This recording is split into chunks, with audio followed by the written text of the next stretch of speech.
বলেছিলিস না তুই আমাকে অনেক বড় রূপে পুজো করবি? আমি বড় রূপে তোর হাতে পুজো নিতে চাই।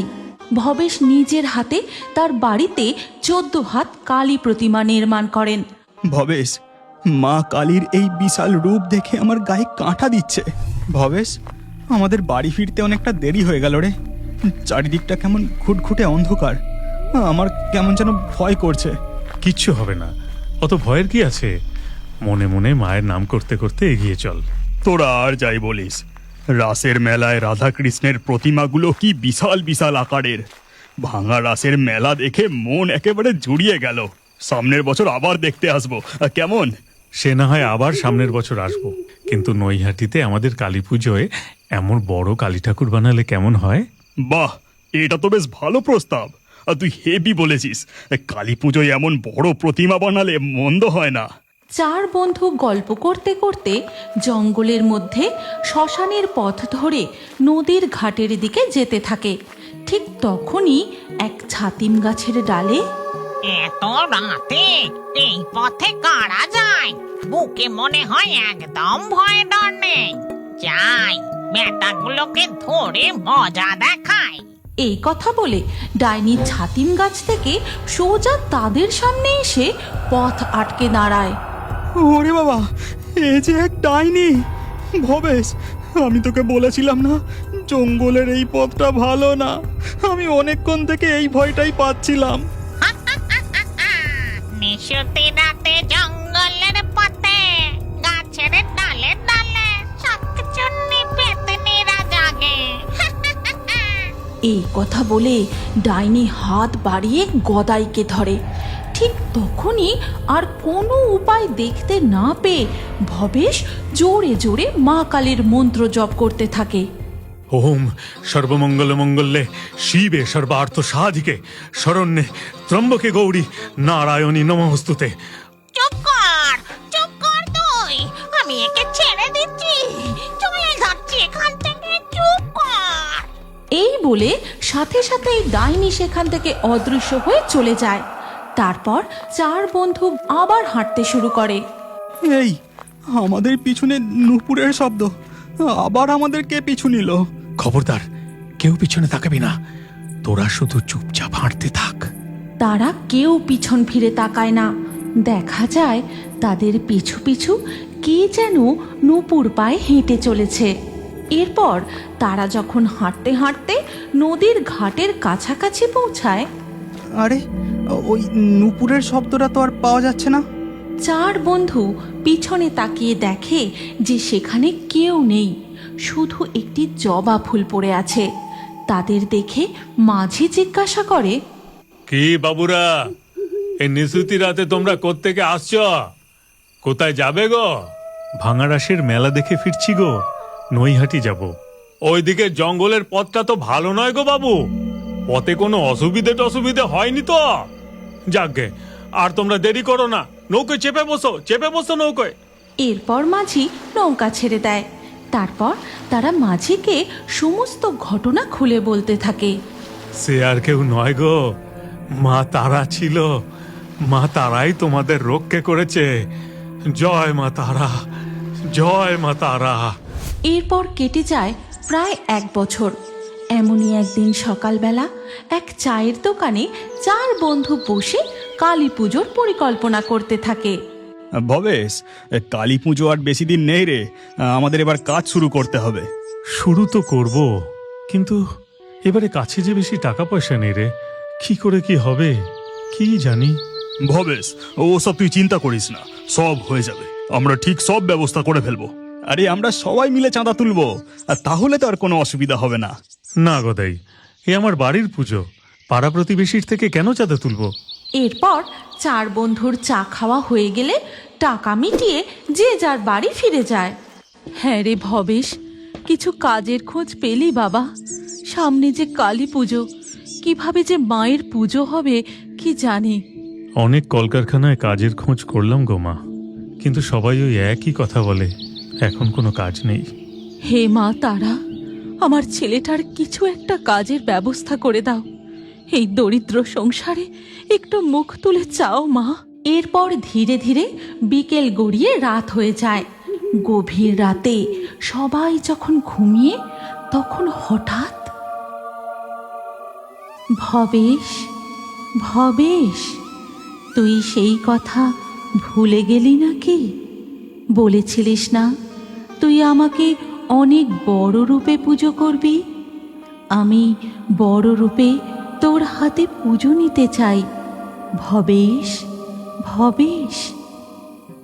ভবেশের স্বপ্ন ভাঙতেই সে আঁতকে বিছানায় উঠে বসে। মা কালীর এমন স্বপ্ন দেখে ভবেশ মনে মনে বলে, সত্যি তো, গতবারে নবদ্বীপের রাসের মেলা দেখে ফেরার সময় আমরা বলেছিলাম বটে যে অনেক বড় কালী মূর্তির পূজা করব। জয় মা তারা, জয় মা তারা। সেই রাতে ভবেশের আর ঘুম আসে না। এরপর ধীরে ধীরে সকাল হয়ে যায়। সকালবেলা ভবেশ যখন চাকরির খোঁজে বাড়ি থেকে বেরোতে যাবে, তখন দাঁড়া বাবা, দুমুঠো কিছু খেয়ে যা। না মা, আজ অনেকগুলো কারখানায় খোঁজ নিতে যেতে হবে, দেরি হয়ে যাচ্ছে মা, আমি এলাম। হে মা তারা করুণাময়ী, তুমি ছেলেটার একটা চাকরির ব্যবস্থা করে দাও মা। এরপর ভবেশ বাড়ি থেকে বেরিয়ে একের পর এক কলকারখানায় চাকরির জন্য খোঁজ নিতে থাকে, কিন্তু সব জায়গাতেই তাকে হতাশ হয়ে ফিরতে হয়। ক্লান্ত হয়ে সে যখন একটি চায়ের দোকানে বসে চা পান করছিল, ঠিক তখনই একটি মেয়ে তার কাছে আসে। বাবু, ও বাবু, আমাকে একটি বিস্কুট কিনে দেবে গো? দেখো না, আমি এই কাগজের টুকরোটা দোকানদারকে দিলে সে আমাকে বকা দিয়ে তাড়িয়ে দেয়, একটাও বিস্কুট দেয় না। আরে পাগলি, এটা যে একটা খবরের কাগজের টুকরো, এটা কোনো টাকা নয়। আচ্ছা বেশ, তোর এই কাগজের টুকরোটা আমাকে দে, আমি তোকে বিস্কুট খাওয়াচ্ছি। ঠিক আছে গো, এই নাও, এই নাও। ভবেশ মেয়েটির কাছ থেকে খবরের কাগজের টুকরোটা নেয়। তারপর সে দোকানদারকে বলে, দাদা, দুটো ওই ভালো বিস্কুটটা দাও তো। এরপর ভবেশ বিস্কুট নিয়ে মেয়েটাকে দেয়। বিস্কুট পেয়ে তো সে খুব খুশি। মনের আনন্দে সে চায়ের দোকান থেকে চলে যায়। ভবেশ বসে মেয়েটির দেওয়া খবরের কাগজের টুকরোটি দেখতেই সে লক্ষ্য করে, আরে, এখানে যে চাকরির বিজ্ঞাপনের খবর দেওয়া, আমি এত খোঁজ করলাম কিন্তু এই পাটকলেই তো যাওয়া হয়নি, এটা তো একদম কাছেই। ভবেশ আর এক মুহূর্ত দেরি না করে সেই পাটকলে ছুটে যায়। সেখানে তার লেখাপড়ার সমস্ত কাগজ দেখাতেই, আমরা তো তোমার মতোই একজন শিক্ষিত লোক খুঁজছিলাম, তুমি কালকে থেকেই আমাদের অফিসে জয়েন করো। হ্যাঁ, অবশ্যই, আমি কালকেই জয়েন করব। ভবেশ নতুন চাকরি পাওয়ার খুশিতে সোজা বাড়ি ফিরে যায়। তারপর তার মাকে আজকের আশ্চর্য ঘটনার কথা খুলে বলে। হ্যাঁ রে, ওই মেয়ের পায়ে লাল আলতা আর কপালে লাল টিপ ছিল কি? হ্যাঁ ছিল তো, সে আবার এমন কি কথা, ছেলে মানুষ, তাই পায়ে আলতা কপালে টিপ পরে সেজেছে। ও ভবেশ, তুই যে তাকে কাছে পেয়েও চিনতে পারিসনি রে বাবা। আজ মা স্বয়ং এসে তোর চাকরির ব্যবস্থা করেছেন। জয় মা তারা, জয় মা করুণাময়ী। এরপর ধীরে ধীরে কালী পুজোর দিন এগিয়ে আসতে থাকে। মা কালীর স্বপ্নাদেশ মতো ভবেশ নিজের হাতে তার বাড়িতে 14 হাত কালী প্রতিমা নির্মাণ করেন। ভবেশের বন্ধুরাও তাকে হাতে হাতে সাহায্য করে। ভবেশ, মা কালীর এই বিশাল রূপ দেখে আমার গায়ে কাঁটা দিচ্ছে। পদ্মের ন্যায় তার চোখ। ডান দিকের উপরের হস্ত দিয়ে মা আশীর্বাদ করছেন, তার নিচের হস্তে মা জল ভরা সন্দেশ ধারণ করেছেন। বাম দিকের উপরের হস্তে ধারণ করেছেন তার খাঁড়া, আর নিচের হস্তে ধারণ করেছেন পাপিষ্ঠের মস্তক। এরপর ভবেশ মা কালীর পূজা শুরু করেন।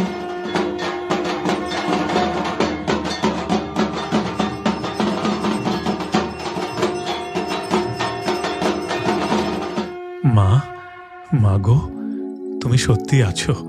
এই অভাগার যেভাবে তুমি কর্মের ব্যবস্থা করে দিয়েছ, সেইভাবে তুমি সকলের কল্যাণ করো গো মা। তোমার শরণার্থীদের কখনো ফিরিয়ে দিও না মা। জয় বড় মায়ের জয়, জয় বড় মায়ের জয়, জয় বড় মায়ের জয়। এরপর থেকে ধীরে ধীরে নৈহাটির বড়মার মহিমা দিকে দিকে ছড়িয়ে পড়ে। দূর দূরান্ত থেকে ভিন্ন ধর্মের ভক্তরা বড় মার কাছে ছুটে আসে। তাই ভবেশ চক্রবর্তীর পরিবারের বড় মায়ের পূজাকে সর্বসাধারণের জন্য উন্মুক্ত করা হয়, যেন তিনি সকল ভক্তের মা।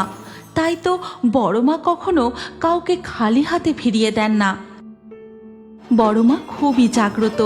শোনা যায় এমনই কালী পুজোর আগের দিন গভীর রাতে ছমছম নুপুরের শব্দ করে লাল পাড় সাদা শাড়ি পরা কে যেন গঙ্গার ঘাটের দিকে চলে যায়। তোমরা যদি নৈহাটির বড়মার এমনই আরও অলৌকিক ঘটনার কার্টুন দেখতে চাও তাহলে কমেন্টে নেক্সট পার্ট অবশ্যই লিখো। আর এই ভিডিওটিও তোমার প্রিয়জন ও পরিবারের সাথে অবশ্যই শেয়ার করে পাঠিয়ে দিও। এই গল্পের পরবর্তী পর্ব যদি তোমরা দেখতে চাও তাহলে কমেন্টে নেক্সট পার্ট অবশ্যই লেখো। আর আমাদের ফেয়ারি টুনস বাংলা ফেসবুক পেজটি এক্ষুনি ফলো করে নাও। এই গল্পটি ভালো লাগলে লাইক দিয়ে শেয়ার করে দাও।